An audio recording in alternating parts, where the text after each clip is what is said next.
On today's edition, I'm talking to Brian Blair of the Killer Bees. How you doing today?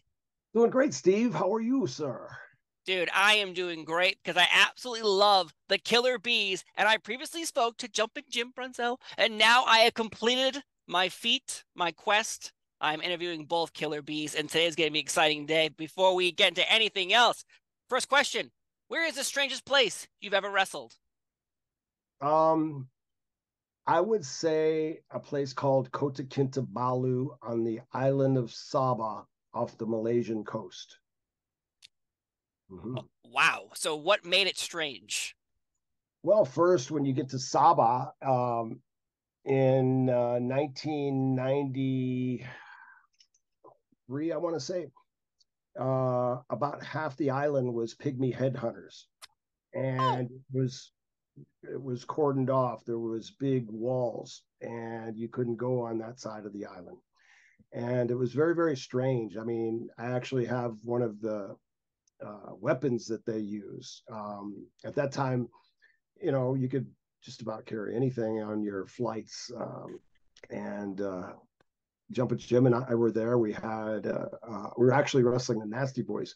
Had a unbelievable riot, and I mean, these people were serious. And I remember the referee pulling me down. He was from Singapore, and I'm fighting some guys, and we're trying to keep the guys, out outside the ring, but they're getting inside the ring, and the Nasty Boys are scrapping. Frenchie Martin.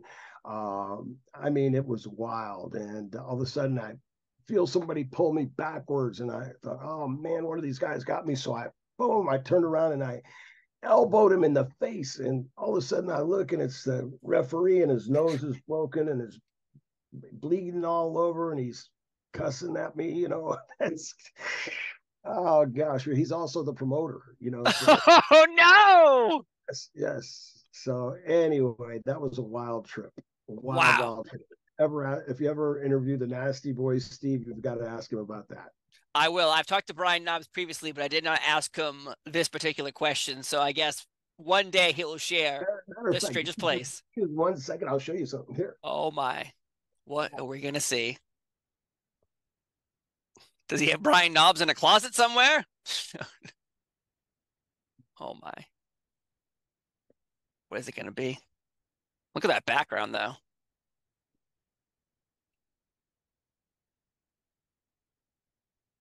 Oh man. There you go. Ah, here's the weapon that they use. Um, this is one of the hardest woods supposedly known to man. And here's I don't know if you could see that, Yeah, but I it's see it. the ticket. But Wow. it was a wild time. And Singapore and Malaysia are, people protest about the United States and what a bad country it is. They have no clue. They haven't a clue. These college students and people that get caught up in the minutia, all the lies and the stuff that's going on in this nation right now. They have no idea. When you get off the plane in Malaysia or Singapore, it says death for Dada, which means death for drugs. We pick up the paper. A military person from the Singapore army was hung for a quarter ounce of marijuana. A quarter ounce of marijuana. Knobs comes running to my room. Him and Sags both come running to my room, banging on the door, saying, "We're in some hotel in Singapore." They said, "What kind of hotel is this? You're not going to believe this. There's a guy. He, they've got him tied up to a long pole, and they're beating the crap out of him with canes. And you got to come see this." So we run down there, and they've got this guy. I don't know what he did, but they're just beating the crap out of these kendo stick type canes, and the people are watching. I mean, you go to Russia, China, you go anywhere, America, you will kiss the soil when you get back home in the worst place, I was born in Gary, Indiana. That's like the armpit. I would love to be in Gary, Indiana sometimes after you get home from these tours. I mean, it's wicked. Oh my God, the armpit. Oh, dude, you're killing me over here. I love it so much. Though, you're talking about America, United States, one of the biggest things in America is football. And I remember there's a battle royal, I think WrestleMania 2, it's the Killer Bees are in it with NFL football players. Uh-huh. Now, how in the hell is this coordinated? Because I know wrestling is kept at the time very close to your chest, your vest. You don't let anyone know what's going on, how this is all put together. But you have to bring in football players. Did you clue them in on what is happening here? Or we're going to beat the crap out of each other and throw each other out? Well, it was pretty interesting that day. We were in Chicago, WrestleMania 2, and um, Bill Fralick, who played for the Bears, Ed Fralick or Bill Fralick, one of them, he got kind of cocky with the Sheik, and the Sheik just made him holler, just stretched him. I mean, Fralick's a big guy, offensive lineman, and was supposed to be a state champion and really good amateur wrestler. And Sheik just made him, kiss his own butt, tied him up in a knot, and it was wild. And they had total respect. The refrigerator, I mean, all the guys. Even a guy that I played football with at Louisville, Otis Wilson came. He wasn't in the battle royal, but he came to watch, and it was a lot of fun. I mean, they really turned into like big time fans after that. You really didn't have to quite smarten them up. I don't know exactly. Uh, a few of them knew more than the other ones did, I think. But it was a shoot getting out of there. It was like, oh gosh, I think they did that for a rib, but it was a lot of fun. I know. I love WrestleMania 2. It's in three different locations. Yeah. And to me, that's what a feat in 1986. In today's world, it seems a little daunting to pull off. I can't imagine in 1986 the technology. But then a year later, 93,000 people, WrestleMania 3. There you are in a pretty big time match, too. So, what's the day like heading into that? Because that's 93,000 people in one place. And obviously, you have to get to the arena early, or you might get caught in traffic. Oh yeah, it's amazing. It was amazing. I went up to the press area, and I before the show started, and I was watching them put the ring together. Just talking, lots of people are coming up. You've got press conferences, you've got all kinds of things going on. So I went up to the press room, and I looked down, and I said, "Wow, why would somebody even want to be here?" I mean, I know the ring crew, and I can't tell who's who. Um, that's how far it looked. You're just way up in the air, and in the Pontiac Silverdome, and we're in the middle of the 50-yard line of the field. And I thought that to myself, but I tell you what, Steve, I realized why they were there when that modified golf cart took us out in a pair of modified underwear, and the electricity was so thick you could cut it with a knife, and it was like just an aura that I have no way of putting it into words. It was just unbelievably fantastic. I mean, my hairs were goosebumps, hair standing on end. It was just amazing to have that many people cheering for you, and at least 80% of them were, and you certainly couldn't hear any boos. And it was amazing. And to know that there's a ton more. You're in cable television, and you got videos coming out, and all kinds of things that most people never don't sit back and realize.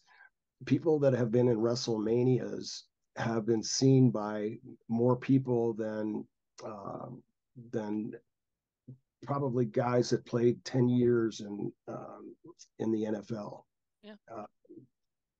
With the exception of some of your superstars and the Super Bowls. But it's just it's an amazing thing. And I thank every one of the fans for uh, for being there, and hopefully they enjoyed our careers. Oh man, I absolutely love the Killer Bees, especially because of the masks. When you're introducing the masks to your team, suddenly you can swap places. And I'll be honest, like obviously you have other mask teams that probably maybe tried to pull this off, but not in a main TV program like the Killer Bees, like you mentioned, cable television, syndicated, pay-per-views, closed circuit. You're involved with all that. So the innovation of switching masks, it seems like it's an easy idea now, but then it feels like so innovative. Who came up with this idea for you? Well, actually, we were doing promos in Canada, up in Toronto, and a guy named Billy Red Lyons. Him and his brother were a tag team at one time, and they were like a heel tag team. And he said to us, you guys are about the same size, like my brother and I know you're baby faces, but if you let the heels get enough heat on you, and you had mass like Killer Bee mass, he said you switch. Explained how we'd switch, and I thought, wow, that is a great idea, Billy. I really really appreciate that. And Jimmy liked it, and we rolled with it. We did it to the Hart Foundation and Saturday night's main event. We had one of the highest rated segments of all time in that Saturday night main event segments that year. And the people just totally popped, and they loved it, because it was like fighting fire with fire. So especially, a lot of the tag teams were bigger than we were, so it was kind of an equalizer.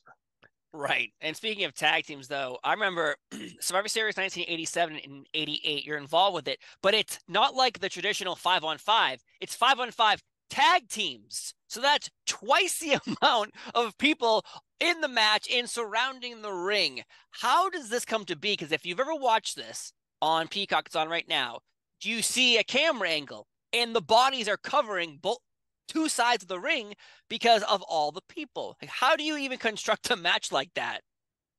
Well, it's you have to be creative. It's different. It's a little more difficult. A lot more thought process has to go into it, and is it really exciting? It was a perfect time for Jimmy and I to turn heels. We had been promised the belts 3 times. Uh, then I had talked to Pat about turning his heel, Pat Patterson at the time, and him and uh, uh, the guy from the Carolinas, George Scott, who had fired Brunzell before he got there. And I didn't realize Jimmy had actually sued Vince, rightfully so, before we were ever a tag team, and he won. He beat Vince in the lawsuit. Uh, so we kind of, I guess, I kind of started out on a bad bad note there, but um, they keep saying the chase, the money was in the chase, and at the time, we were in the first Royal Rumble, won the first Survivor Series, won the Jack Tunney tournament, WrestleMania, two, three, four. We at one time we were doing all the overseas tours. I'm sorry, we were at the time the hottest tag team on the planet. I mean, the Killer Bees were absolutely the hottest tag team on the planet, and finally, all that good stuff had to come to an end. Um, I I don't like being told something and then it doesn't come to fruition. I mean, we went to UWF, which wasn't the same, with Herb Abrams, and we became the world heavyweight tag team champions there. But and that was an experience too, Steve. But for Vince to drag us on like that. I mean, I spent 6 years of my career. I actually wrestled for Vince Senior, and I enjoyed single matches as much as tag team matches. And I came to Florida, was won the Florida Heavyweight Championship for the second time, and after my run, I had a deal with Vince Senior to come back and um, compete for the Intercontinental Championship. And I got a call from Hogan and one of my best friends, and he said, "Hey, you ever heard of Jumpin' Jim Brunzell? And I said, yeah, I've heard of him, but I don't really know him. He said, well, Vince is going to create a tag team division like no other tag team division before. And, you guys are going to be a major part of that. If you want to get together with him, if you want to come in. And I said, yeah, I'd love to do that. I remember I gave my notice, and Mike was really, really upset, tried to get me to stay for a month. Eddie had killed himself, Eddie Graham, and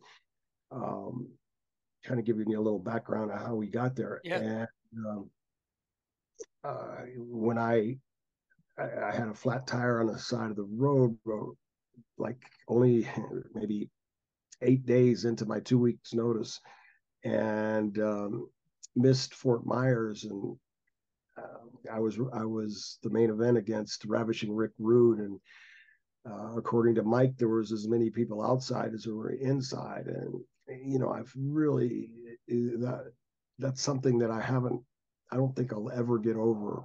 Missing that shot. I should have never missed that shot. I wish I could take it back. I've never missed another shot. In my long career, I had a very, very long wrestling career, and never missed a shot unless I had been injured or something and people knew that I couldn't make it, but never missed an actual booking that I was booked in. But becoming the Killer Bees with Jimmy really brought us to some new heights, and with the expansion, with it was kind of bittersweet watching Vince, well, take over the territories. I didn't want anybody to go out of business, but because I had really gotten along with every promoter that I had worked for. I never had to ask for a job. It was always offered to me, and which is a nice thing in this business, especially when there were territories. Guys were really looking for work. You'd go from one territory to the next territory, and New York was a territory. So I wrestled in the New York territory, for a few years before, over 2 years before I went to become the Killer Bees with Jumpin' Jim Brunzell, and gave him 6 hard years of our lives, my life. And Jimmy worked for 6 years there too. So, so thank you for sharing so much there, because I really appreciate you sharing, because there's a lot there to dissect, and one of them definitely is the idea of you giving your body, your time, your life to wrestling for the WWF at the time. And it feels like I've talked to many wrestlers who, around this time and you were there, and all of them have the same kind of feeling is once you're used up, and in his mind, the guy who runs the company, he just kind of goes, well, I'm done. Thank you. Not even maybe a thank you, maybe just a done, bye, and has someone else do the dirty work for him. You mentioned Pat Patterson once, but other people on the lines of that. Obviously, there's managers and there's a chain. So you were promised the tag team championships. Now, have you talked to other tag teams at that time? Say, Powers of Pain, the Rockers, other teams. Did you all have the same conversations with each other, being like, did he tell you also he was going to make you tag team champions? Because to me, it feels like there's a lot of promises to a lot of people, and some come true and some definitely don't come true. No, we always kept our business to ourselves. Okay. We never wanted business, between. I didn't want to know anybody else's business unless they wanted to share it. That's, we kept everything tongue in cheek, and Vince had always been very honest with me, throughout my career. I remember having a match with Mr. Wonderful Paul Orndorff in St. Louis, and at that time Vince was an announcer, and Chief Jay Strongbow came up to me, and he went to Paul as well, and he said that Caesar wanted to speak to us, and Caesar was, of course, that was Chief's nickname for Vince Jr. And I thought we were in trouble because Vince didn't like ball shots, and I dropped it on Paul's crotch. So I thought, and as soon as I saw Paul in the hall, he looked at me. He said, "Man, we had a hell of a match. What's wrong?" I said, "I don't know." And we knocked on the door. Vince opens the door, and he's not a huggy, feely guy. He's not a touchy guy. and he grabs us, we're sweaty, and he goes, puts his arms, goes, God dang, that was the best match. That was the best match I've ever seen. I swear, that was the best match I've ever seen in my life. And he was just so exuberant and so excited. I mean, it was amazing. And so after that, I thought, wow, that's my buddy. He's never gonna not be truthful with me. But Right. you know, things change. And plus, there's two of you, so you've got two personalities to deal with. And um, I know there was a problem with Dynamite at one time when the Bulldogs had the belts, and we were wrestling them for the belts. When we were supposed to win the belts, it turned into a DQ, and I don't know what the deal was there exactly. I've never really gotten the true story. I've gotten some discombobulated stories, and uh, and Bret Hart, a very close friend, was a big fan of the Killer Bees, and even in his book, he said the best tag team that he ever worked against was the Killer Bees. So that's a big compliment coming from Bret Hart. Right. Um, Yeah, the hitman, always notorious for drawing cartoons in the backstage area. Were you ever a victim to a Bret Hart cartoon? no, but I remember one Steve that was really hilarious. Of course, Chief J Strongbow was the cheapest guy on earth, and everybody knew that. And Pat Patterson was gay, and nobody cared. Everybody liked Pat. Great guy, smart guy, fun guy, and he drew this caricature of uh, Pat and Chief, and there was a penny on there, and the story reads Jay and Jay Chief and Pat got hit by a car and killed. They went to the pearly gates, and uh, St. Peter said to him, Chief, you've been the cheapest guy in the world. We're not going to allow you in heaven. And Chief begged for his life, and he said, I'll give you one chance as long as you're not cheap anymore. And Pat said, got to St. Peter, and hey, you shouldn't be gay. And I know, I'll never do that again. And da da da da. And so God gives him, St. Peter gives him both another chance. And poof, Brett's got the caption up there, and they're walking along. You can see him walking along in the chalkboard cartoon, and there's a penny on the ground, and the chief bends down to pick up the penny, and poof, they both disappear. So, if you understand, Oh my God. that's one of my favorites. Matter of fact, Brett drew one of his in my book, Truth Be Told. Plug there. Brett drew a really cool little caricature in here. And he does the forward. Him and Steve Kern and Hulk Hogan does the after forward. But Brett was. Let me see. I'll find it here. Anyway, he did the book. You'll see it. He was tremendous with the chalkboard stuff and the drawings. But I know it's in the beginning here somewhere. But So, what was your relationship like with Bret Hart, and how do you become friends? Because clearly, if he's writing forward in your book, obviously he cares enough about you. in here, and it's anyway. He's famous for that. But what can I say? I love the Hart Foundation. The Hearts, Neidharts, all of them are like family to me. Natty's like a little daughter. I remember when I was friends with Jim, and Jim lived close to me here in Tampa, and I'd go over to his house, and he had three little beautiful little girls, and he'd pull his beard down and tell him that Daddy's a bad man. Don't be around anybody like Daddy. But I love you. But he'd say some stuff to him that I thought was a little questionable, but the girls all laughed, and they would hide behind these little tables and stuff, and laugh at us guys, being there. And Natalia grew up to be a wonderful, beautiful woman, and Muffy did. All of them, all three of them. Uh, I saw Ellie, and and Natty at Wade Boggs' Christmas party recently. It Oh was, wow.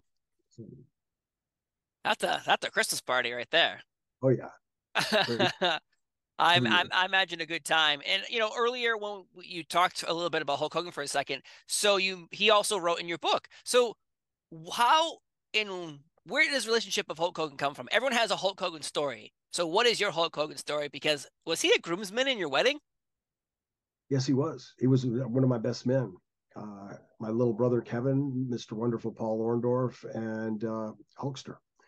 I could reach up and grab a picture of that, but I'm going Go to put. for it. Listen, let's share with the people. Let's see Uh, what's inside your office. oh man, I got. Okay, let me If grab it's a too picture. far up, we don't want you to fall and like break your legs off a ladder. Uh, We're not looking to kill you here. We're looking to share stories and show your pictures. Oh, look at that. there Look you at look at those handsome people. go. Yeah, there you go. Oh my God, it's amazing. Well, glare there, but Yeah, you I could. don't know. We can see him. Yeah. Oh man, what a if that picture could tell stories, I imagine. Oh yeah, I was crazy. We came out in Swatch glasses. We were late. Walked out military style, boom, boom, boom, and turned around with Swatch glasses on. And at a count of three, one, two, we took our Swatch glasses off together in unison, put them in our pockets.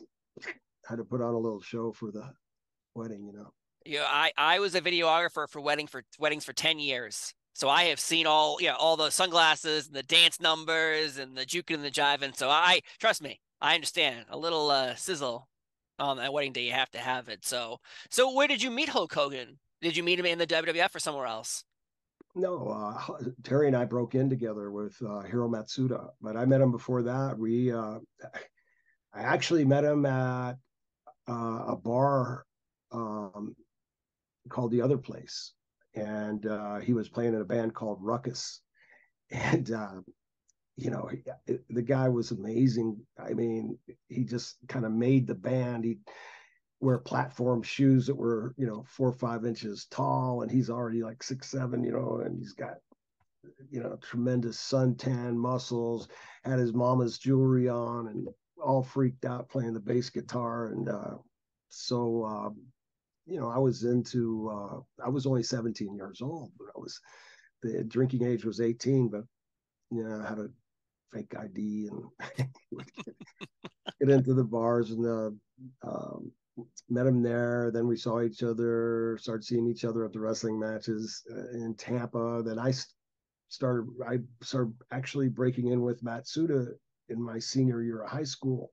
And I'll tell you, it's one of the hardest uh, places to survive that I can imagine.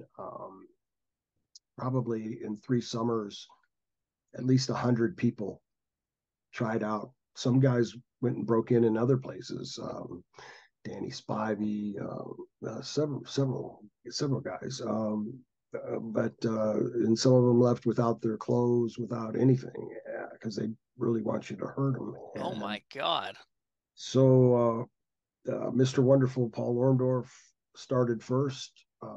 He was there the second summer, and then part of the second summer, Terry came, and then we got the third. Did he really get his leg broken, by the way?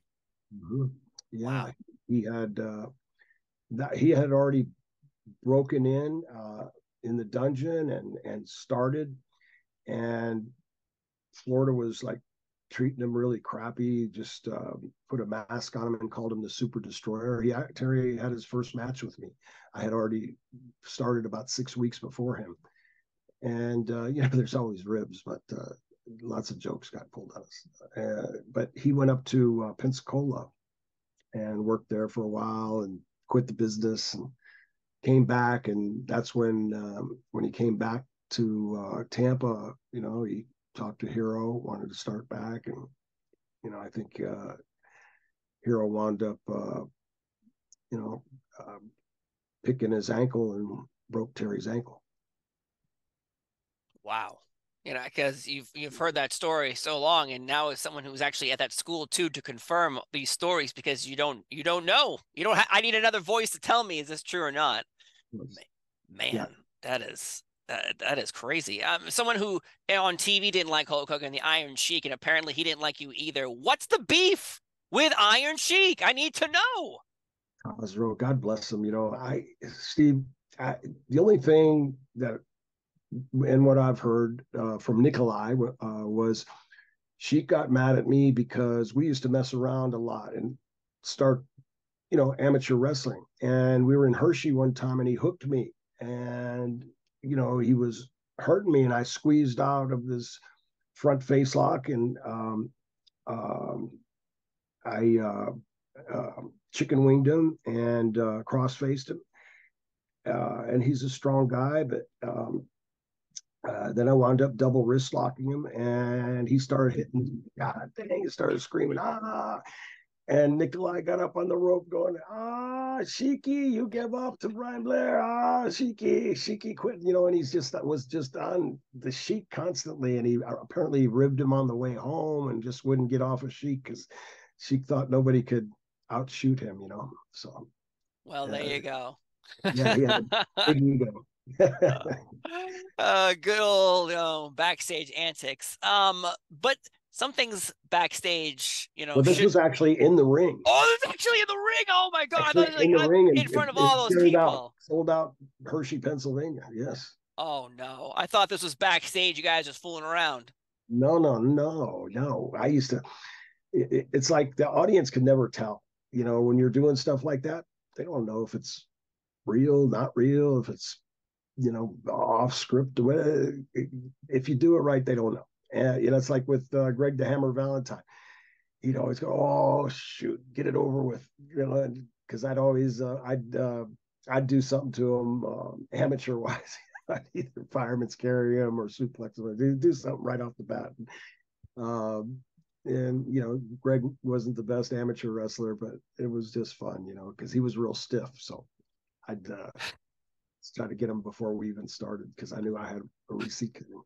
Oh yes, of course. Give the receipt before you receive it. Man, I love me some Greg Cameron Valentine as well. Though I did read a story about you, and we need to confirm this is true as well. Did you really pee on Dusty Rhodes? His leg possibly with Andre the Giant in tow. Yes, yes, it started out with I had a powder blue Lincoln Continental, and we were in Jackson, Mississippi, and this was my first territory. Had come there from Florida, and I had met Andre before, got along with Andre the few times that I had met him, and of course Dusty, I had been around him the whole time, and so I have the blue Lincoln Continental, the big car, and Dusty and Andre want to ride with me, and I'm more than happy. But I didn't tell him that my heater was broken. I didn't really think about it. My defroster worked, but my heater just wouldn't get hot. And I knew that we were going 220 miles north to Greenville, Mississippi. And it was like January around noon. The sun was shining. It was probably 40 degrees. So it wasn't really, the wind wasn't blowing. Steve, it didn't feel cold. And Yeah. Dusty had this West Texas sweatshirt on, and Andre had a white Guayaveo with a white t shirt underneath it. And Dusty comes up to me and says, "Hey, you got to go to the liquor store." He goes, "People, you got to go to the liquor store." And he said, "You got to buy the giant 2 bottles of Crown Royal," because he likes to drink the Crown Royal. Buy him 2 big bottles of Crown Royal. Buy him a case of Budweiser. Buy me a case of Lone Star. And he said, "You'll drive, and so you can get a 6-pack." And I said, "Okay, thank you, thank you." And he hands me a few $100. So I go to the liquor store. Oh, and he stops me. He goes, "Oh, wait, wait, wait." He goes, "Get a cooler." He goes, "Get a cooler, beep. It's going to be cold out there." I said, "Okay, dream."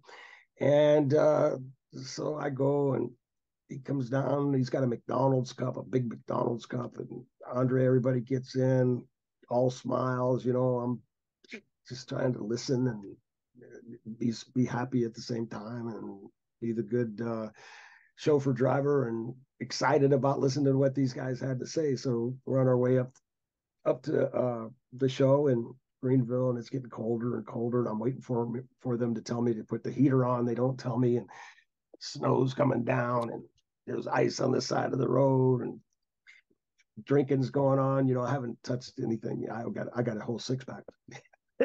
They're drinking beers and Crown Royal. So I guess, a little antifreeze there. And we get to the town, and right before we got there, Dusty he goes, hey, Pete, he goes, listen, you're on before us, so make sure you come out and have the car nice and warm. And I said, okay, Dream. So we go in, have our matches. I come out. I grabbed a few people to get in the car, a few people, wrestling fans, but I knew them. And they get in the car, and I didn't tell them why they were in there, but I said, as soon as me or one of you guys see Dusty or Andre getting ready to come out here, you got to hop out quick.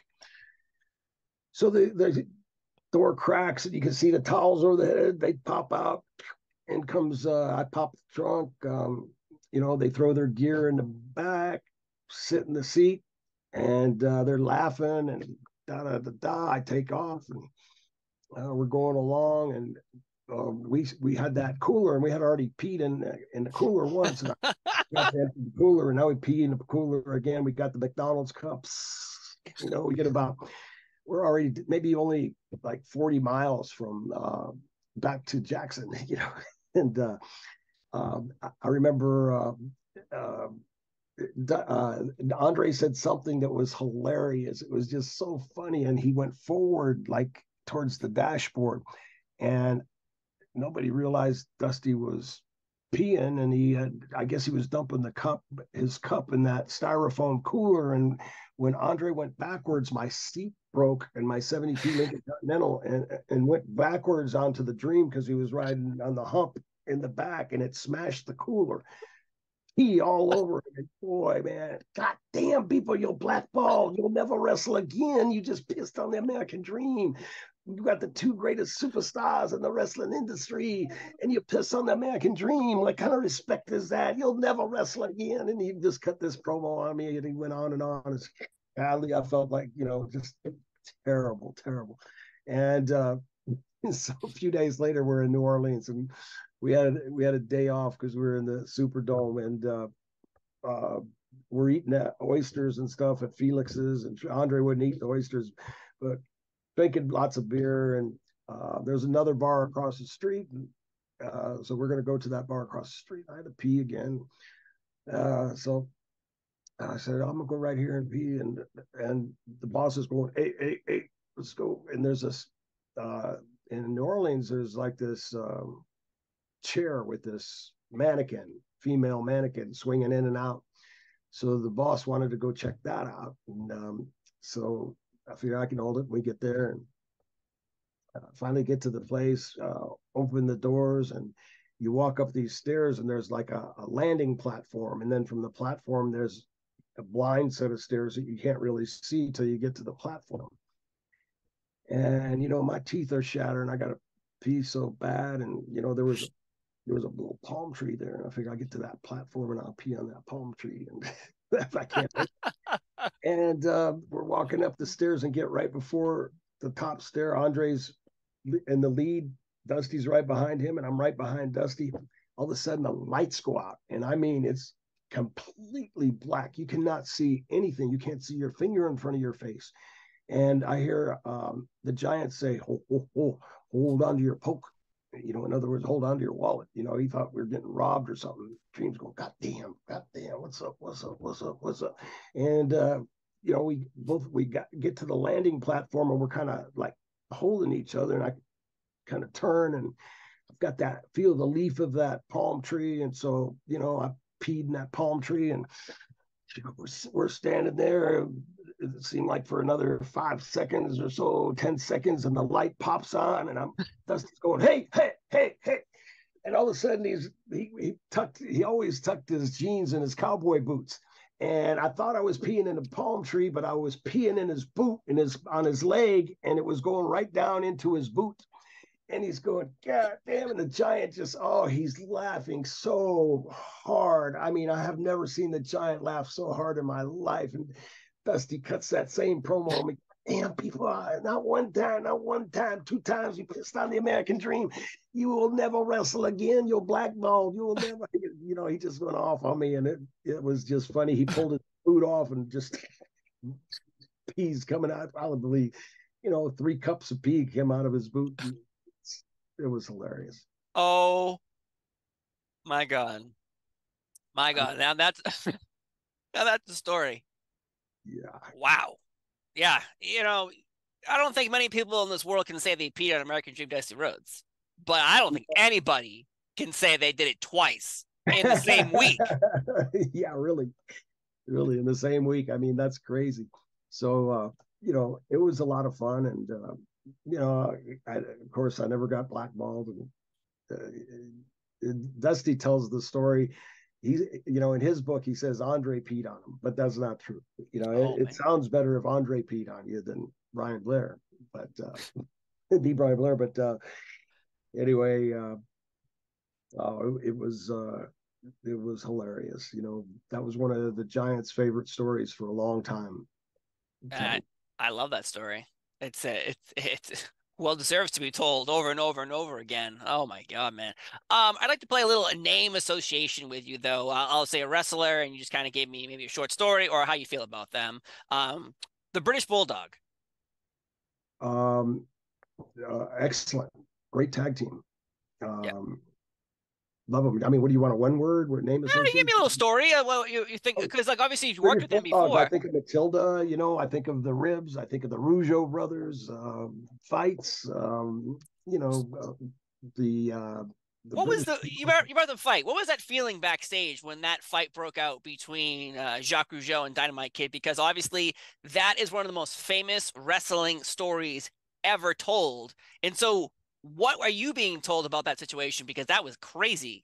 I was right there. Well, I didn't see Jacques hit Dynamite, but Brunzi walked right up because there's a place you get coffee, and Dynamite loved to drink coffee. He would drink so much coffee, and so there's a place to get coffee and fruit and stuff. And so he went to get coffee, and out of nowhere, Jacques had a roll of quarters and just sucker punched Dynamite right in the face. And Brunzi comes up to me and he said, Brian, you're not gonna believe it. Jock just sucker punched Dynamite, man. His face is all bloody and everything. I said, what? And I start to go over there, and um, here comes Dynamite. We kind of meet halfway, and he's got coffee, and he's stirring some coffee, and he's got some blood on his face. I guess this must be like 2-3 minutes after it happened, and apparently he cleaned up a little bit, and he's got a couple teeth missing, and he goes, the motherfucker, son of a gun, sucker punched me. Excuse me, but that's not what MF sucker punched me, and I can't believe it. I said, he did what? Where is he? And Jimmy and I go to. Jimmy don't like to fight or anything. I never minded fighting, and I was just really hot right then, and I liked Jock and Raymond. I knew that these guys had pushed him. The Bulldogs had ribbed him a little bit too much, and the Rougeaus didn't like to be ribbing, but I don't like to see one of my close friends sucker punched like that either. And I was steaming, and I got there, and they were gone, and it was there was quarters all over laying all over the floor, and fruit, everything's turned upside down, and it was not pretty. It was really because Dynamite's he always wanted to be. He was a tough guy, a very tough guy, and in a fair fight, Dynamite would have ate Jock up, would have ate his lunch. At 200 pounds and Dynamite and Jock 240 at the time, it wouldn't even have been a fair fight. Dynamite would have just kicked his butt. But you sucker punch somebody with a roll of quarters, not a lot you can do. Right. It's funny you kind of not funny, but you mentioned it, and Dynamite Kid would beat Jacques according to many people in a real fight. But then the story narrative after this backstage brawl is the story, the narrative is like Dynamite wasn't the same person after that. He changed. He no longer was this tough guy. But yet you're telling me he's stirring coffee like a few minutes after the sucker punch. And yet the narrative for years has been, oh, he suddenly was like a wounded animal. Like what where do you think that narrative comes from? Because if you're telling me he's drinking coffee immediately after this thing, like what where did the story of just a wrestler tells another wrestler who tells another wrestler and the story gets larger and larger? Mm. Well, yeah, I mean, people that weren't there, I mean, and weren't really around him, they hear stuff, and obviously it grows. What is it? Telegraph, telephone, wrestler, Yes. and you, the I do agree with the concept that Dynamite wasn't quite as aggressive after that, and maybe toned down a little bit. He certainly stopped the ribbing with the Rougeos. Um, I know that I guess Vince had to get them together, and somehow life carried on. And I don't know, who, how it was, how they made up, or I don't think they ever made up, but I mean how they actually got along, Steve. But we still had harmony in the dressing rooms, and that happened. I remember one time, Larry Booker, who was, he was carried the bone with the two blonde hillbilly guys with the bone, the tag team. Trying to think right now, but The Moondogs? Moondogs. Thank you. And we were in Shreveport, Louisiana, and Larry Booker came up to me, uh, walked right up. I was sitting talking to Killer Carl Cox and Dick Murdoch at the Best Western Hotel in Shreveport.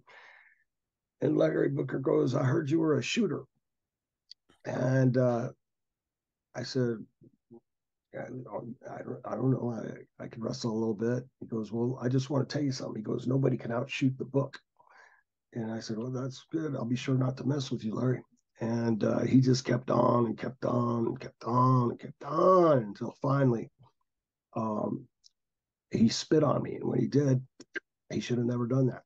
I mean, I beat him like a pulp, just like you know, I'm a humble guy. I don't know. So the next day, I told Bill Watts. Well, he had already heard about it, and he, I said, "Bill, how am I ever going to wear? How am I going to? You've got me booked against Larry Booker, Larry Latham at the time, and uh, in Shreveport of all places. Again, this was a week later, and I said, we're going to wind up shooting." I said, I'm not. I mean, I'm going to have my guard up, and if he even looks like he's going to do something to me, I'm not taking the first blow. I just want you to know that. And Bill smiled at me, and he looked, and he goes, Beaver, he said, how in the world can a shoot hurt the business? And I thought about it, and I said, I guess it can't. And he goes, well, if he messes with you, kick his ass. I said, okay. So he was very, very, very, very kind, came up to me before the match and absolutely assured me that he was wrong, and, please trust him. And so we went out and we actually had a good match. I guess the shoot didn't hurt the business. Though I get, it's I hear a lot of stories of people trying to poke each other to see how far they can push someone, and then eventually they get pushed too hard, and they get beat the crap out of by Brian Blair. That's what happens. Though we were talking about name associations, Terry Funk, like everyone adores Terry Funk, and he recently passed away, as in this year, and so do you have a Terry Funk story? Because I know from reading other stories about you, you enjoyed fighting Terry Funk. I love Terry. He's just a great a great human being. I've never seen anybody say a bad word about Terry. Entertaining, a guy that really taught a lot of people the importance of respecting the fans and loving the fans. That was one of my favorite. I like everybody. I just do, unless they give me a reason not to, and then I'll just stay away from them. But I don't badmouth them still. But Terry was really adored the fans, and he had a way of teaching the guys to, go out of your way to do good things for the wrestling fans, and that's something that it's invaluable that I always learned from Terry. I learned that at a young age from Terry, and I tried to do that. I remember how hilarious he always was at the Cauliflower Alley Club as our MC. Him and JJ Dillon and different guys. Anytime Terry was there, I mean, which was almost every banquet for like 10 years, every reunion for like 10, 12, maybe even 15 years. Terry was one of the MCs, and he was always hilarious. Great stories, great timing. He knew what to say, when to say it. Super timing. Yeah, he's one of the most, I think, an innovator as well. So many people have been inspired by him, and you can see little pieces of Terry Funk in so many different wrestlers and different organizations in today's world. You have a picture behind him, Final Name Association, Mr. Wonderful, Paul Orndorff, who, man, sold out huge arenas with Hulk Hogan. I love his WCW entrance music so much. But what was your relationship like with him? Paul was my very best friend. I mean, Paul and I were so close. I mean, we would always share a room together, always ride together. I mean, I remember when we broke in together. Uh, when I went to Watts's territory, Watts didn't want the heels and baby faces riding with each other, and Grizzly Smith, Aurelian Smith, uh, who is Jake the Snake's dad, and I'm sorry, Jake the Snake's dad, and uh, um, well, what's his Rock and Robin Sam and Houston. Sam Houston. Yeah, so Grizzly was he was a very good, a very intelligent guy when it came to matches. He was good at figuring things out, but he loved a stooge. He was the biggest stooge there was. I mean, Wow. he loved to tell on people, and he got very, very frustrated that he couldn't catch Orndorff and I riding together. I mean, he was doing everything, and one day he thought he caught us just with a flat tire, and we were late for TV, and he thought he finally caught us riding together, and nobody had cell phones back then, and you know we weren't going to fess up, no, because Watts was going to take $500 out of our paycheck, and we were only making $1,000, so he's going to take half of our paycheck for riding together. So we just said, no, Grizzly's lying. We weren't together. I don't know where he got that. I'm sure somebody told him, so he's going off what somebody said. And uh, him and Bill were together. Paul walked in, we were smart enough to know, not even though we were both late, not to come in together. And we already had two different stories. So, $500, Steve, that's a lot of money, brother. And, back then, especially, just to have that taken away. And we knew that he meant it. He would do it. And Yeah, that you're right. $500 today, and in this time frame, still a lot of money. Like $500. What year are you talking about? we're talking 1979. Oh my God, $500 in 1979. Jeez, man. Yeah, I would be. I would be like, you drive in, you shove Paul out of the car, let him walk, a mile in while you pull in with your Yeah, car. it's probably like $5,000 now, so that's a lot of freaking money. And Man. so anyway, Paul was a tough guy. I mean, I've got more Mr. Wonderful stories. If you get a chance to read my book, Truth Be Told, which is available on Amazon, uh, there's some stories in there I promise will make you laugh and keep you in stitches.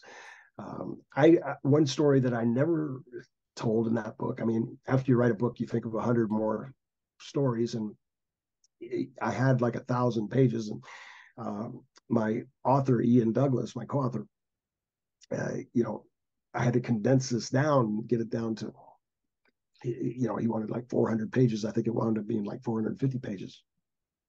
But there was a lot of stories, and Paul and I we were at this Shakey's Pizza in North Little Rock, Arkansas, and we sat down, and I saw this big guy in overalls, bib overalls, walk in the door, and just kind of looking at him a little bit. He kept looking like he was staring at a window. I said, "Hey, Paul," I said, "that big guy, there's this big guy behind you, and he keeps staring at you, brother." He goes, "Well, will you watch him for me, Beep?" "Okay, you watch him." I said, "I'll watch him, don't worry." I mean, Paul and I, we had each other's back all the time. And nothing really happened. And I got up and I said, "Hey, Paul, I'm going to play this." It was an Aces High pinball machine, my favorite pinball machine. So I got up and I started playing this pinball machine. And all of a sudden, I see something, like something got thrown at me, and I kind of go, I squinch, and I hear this pop. And I turn around, and well, the big guy he was after me for some reason. Apparently, he was getting ready to hit me from behind while I was playing pinball. And Paul just cold cocked him. He had a left hand, just an unbelievable left hand. And when he hit that guy, the back of his head hit the concrete. He was KO'd. And we thought, well, we didn't know if he's dead or alive. The blood's coming out, so we just get in the car and take off while they're taking care of this big guy. I mean, he's like 6'4", 6'5", 300 pounds. I mean, a big guy, country boy. And so we take off, and it's snowy and cold out. We get in the car, and maybe about 5 miles from there, somebody kept following us with their brights on. They turn it off and turn them on for a while. And I mean, probably we're in this country road, or not country road, but in like a country. It's a 2-lane paved road, but we're in the country. Yeah. And this car runs up kind of on our butts, and then slows back down and turns the brights on. And all kinds of things are going through our head, like, this might have been a friend of that country boys that you knocked out, Paul. Yeah. This is very weird. What is this guy doing? And all of a sudden, there's a flashing light coming up, and the flashing lights coming up, and there's a train track warning. So the train is in front of us, and we've got to stop. So we stop, and I crack my door a little bit, because I see this guy pulled right behind us, and he's getting out. And Paul said he's got a gun. I said, "What? He's got a gun?" He said he's got something shiny in his hand. I don't know if it's a gun or a knife. I don't know what it is. And I said, "Well, what do I do? There's no place I can go." And so he's coming up to my door pretty quick. And I had opened the door just a shade. And so as he's coming up to the door, I roll the window down, and as he's coming right to my door, he gets his head, and he starts to say something. And as he does, I slam my door right into him as hard as I could. I opened it right into him, and he goes sliding, and this, like a knife, it's like a dagger, goes shooting across the road, and he's in the road, in the concrete there, slipping, trying to get up. And as he does, I get out, and I had cowboy boots on. Paul always wears tennis shoes, but I had cowboy boots on, and I, just kicked him right in the face. And boy, he was down, and I kind of slipped too, and it's really slippery. And Orndorff comes around, and he starts stomping on him with his tennis shoe, into the thing. He's calling them names. As Paul had a big temper, and no more train. We get into the car and take off, and we left that guy just on the side of the road. I mean, it was a very, very scary. I remember we were both so scared, like we were going to get shot or stabbed, or it was the end of our time right then. Wow.